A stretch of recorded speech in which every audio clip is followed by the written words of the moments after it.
Welcome to a Telltale Books video. I'm Greg, and I'm going to be continuing my series on Jack Williamson, where I'm reading everything I can get my hands on by Jack Williamson. Now, Jack Williamson is one of my very favorite science fiction authors, not because I've read everything he's ever written. I really haven't. There's a lot of his stuff that I haven't written, especially these early works that I've been reading in the late 1920s, early 1930s. They just haven't been in print until more recent times. Now I can get a hold of all of it, but for most of my life, I haven't been able to get a hold of these stories. In this video, The Green Girl by Jack Williamson, which was published in Amazing Stories in two parts in the March and April 1930 issues.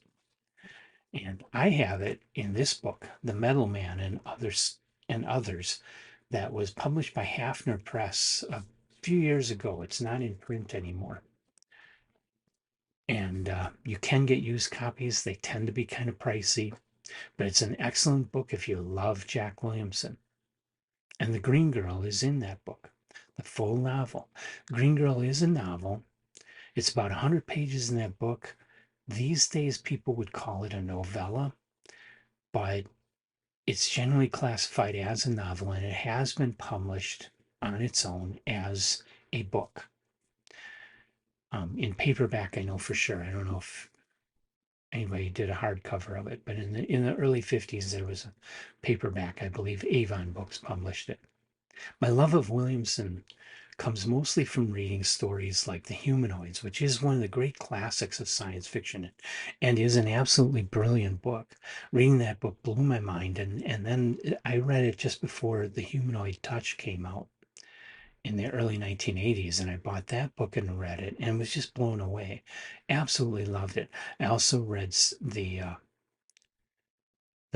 short novel C.T. Shock that Williamson wrote in the 1940s about antimatter. And I've read quite a few of his more recent short stories, as well as stories that he published in the 40s and 50s, and a couple of them in the 30s. I had read The Metal Man before I started this series, so I reread The Metal Man. That was his first story. I reread that for this, and that one blew me away, as well as The Metal Man blew me away, and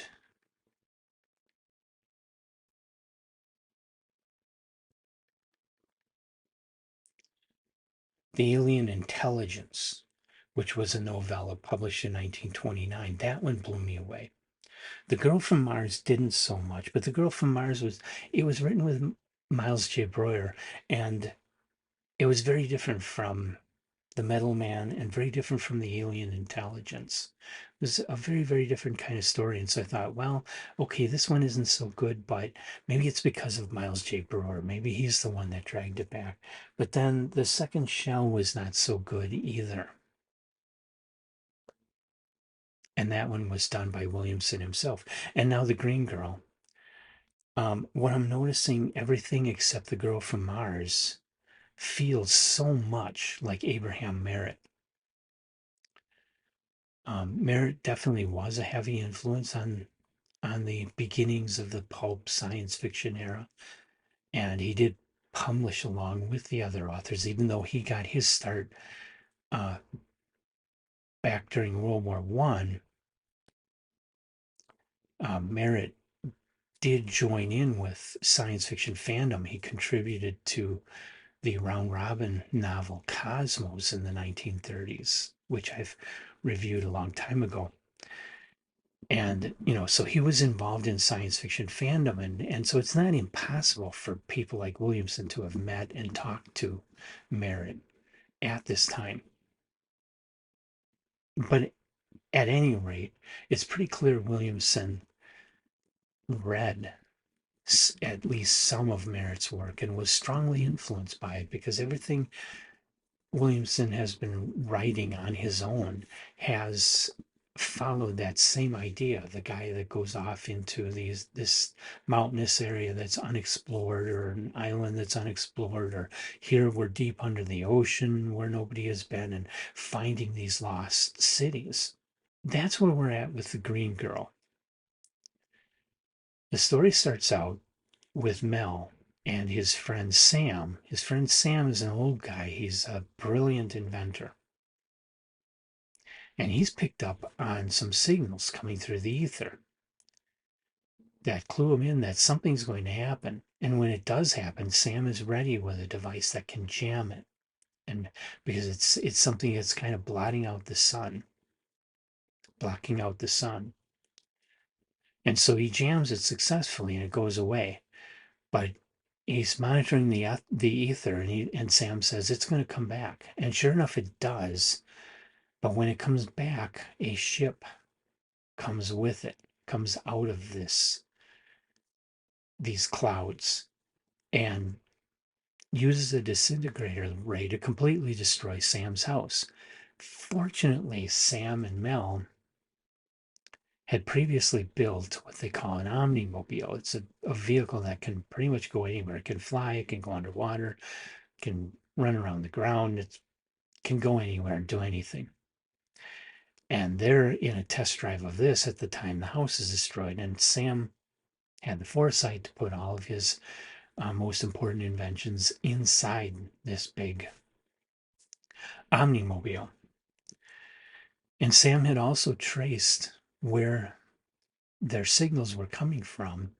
He says they're coming from deep in the Pacific Ocean. So they take the omnimobile there. They're going down through the Pacific Ocean. Of course, as they go deeper, pressure gets more intense, but then all of a sudden the pressure starts reversing and it gets lighter until they break through the water into air. There's like this bubble of air holding up the water over this whole landmass area where there's purple trees, and when they land, they the first thing they see are these, they're like dragons, huge wings and heads that look like flowers, and they're flying all over, and they're huge and dangerous and smart. And there's a green girl, like the title promises. And this green girl, Mel happened to have seen her in his dreams ever since he was a little kid. The two of them had been communicating in their dreams. Both of them thinking it was just dreams. But then he meets the green girl in this place, and they realize that it's been like a telepathic communication between them. And they fall in love, of course. Now, the romance in this book doesn't go much beyond making eyes at each other. Okay. It's really, really tame and not very well done. Um, but Sam and Mel learn that she is part of a race of people who are made slaves by this Lord of Fire, which is some kind of alien that has landed and has taken control of these people under the ocean and wants to completely freeze out the outer surface of the earth and kill everybody off where we are. So Sam and Mel determine that they're going to stop this Lord of Fire. Now the story it's a pretty stock story. The characters are not very well done. The writing isn't very well done. I mean, it really pains me to have to say this about this, but the writing is awful. The earlier works like The Metal Man and The Alien Intelligence, the writing was simple, but it was decent. It was nice. I really didn't mind it at all. This one, even I was going, no, this is just bad. The dialogue was bad. The characters were flat. The plot was predictable. What really saves this story, if you can call it saved at all, is the incredible imagination that Jack Williamson brings to it. Williamson had this, and it probably comes from that A. Merritt influence, although I haven't read a lot of Merritt yet. But I read something where somebody said that this story, The Green Girl, is almost a copy of Merritt's Moon Pool. So I got to read that one because I think Merritt is a decent writer for what he was doing, pulp, pulp stories and in cheap magazines. And this is a science fiction story, but the science is pretty way out and impossible. It isn't real science. And so you can actually take this as more of a fantasy story. It is that incredible imagination.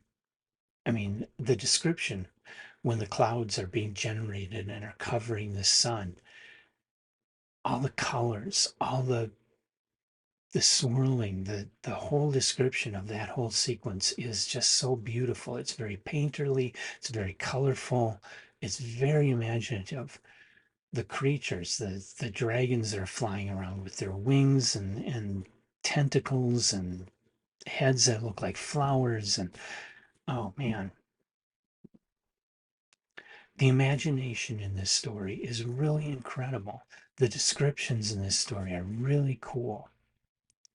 A lot of imagination, a lot of very vivid visual imagination.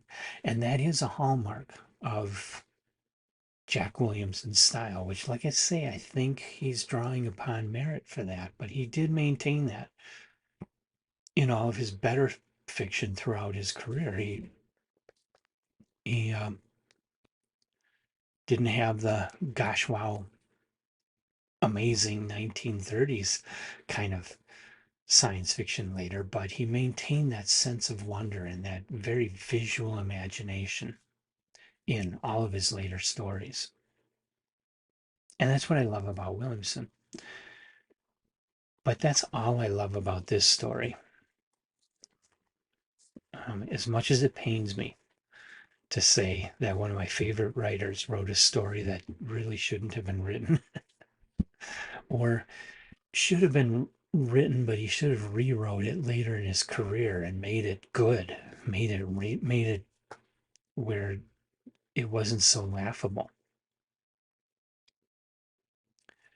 And some of the plot devices, like to block out, this Lord of Fire sends out some kind of mind control that allows it to enslave all the people in this land. And it affects Mel and Sam. So what does Sam do is he invents a wire helmet, basically a tinfoil hat.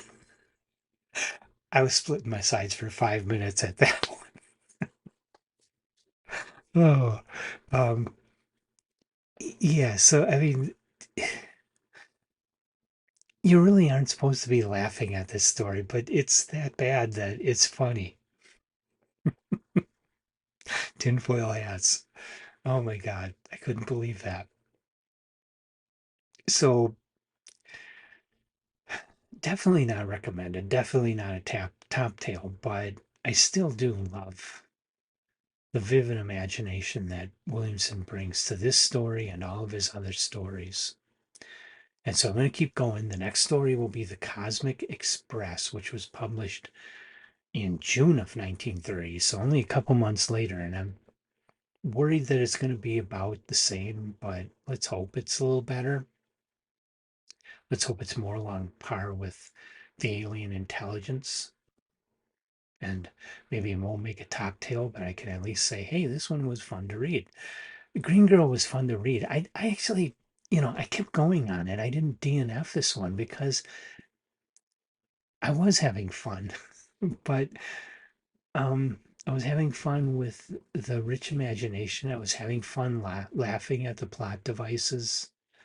I was not having fun with the characters, and I was not having fun with the general story. So, unless you're one of those people like me that absolutely has to read everything that Jack Williamson ever wrote, don't bother with this one. This is not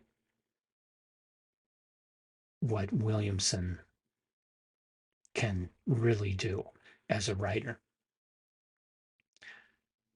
He was very young, but that's not really an excuse. Rather, I think this is symptomatic of the kind of dash it out pulp um, magazine demands on the writers in the 1930s. They didn't care if it was really good writing. They just wanted lots of stuff quick and paid low prices. So the writers, to make any kind of living off of this, they had to dash off a lot of crap really fast.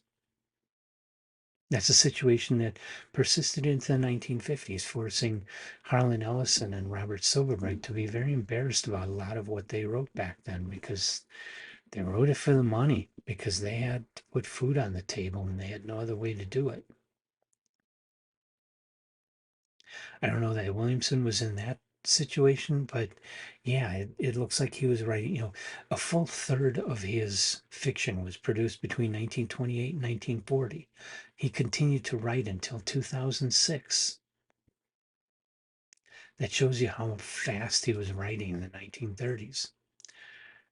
So he was cranking through this stuff, and neither he nor the other editors of the magazine were really pushing the quality bar on these things. And that's why they're not so good. Then the fact that these were very young writers, they were teenagers for crying out loud. And they really weren't writers. Most of them were going to school for science. I forget what Jack Williamson went to school for, but I believe he did get a degree. But I don't think it was writing. He was one of the sciences. Anyway, have you read The Green Girl? What did you think? Leave your comments about that, about Jack Williamson, about A. Merritt, about amazing stories, about 1930s pulp science fiction, any of those themes that I've touched on here. In the comments section of this video for everyone to read and enjoy and possibly learn something from, including me, because I don't know it all. And I have learned some really good things from some of the comments that you people have left me, and I really enjoy seeing that. So do that. Hit the like button, hit the subscribe button. That'll help us out if you're not already a subscriber. Hitting the like button if you are a subscriber still helps us out. Leaving comments helps us out even more. And come on back and see the next Jack Williamson and all the other authors I'm talking about.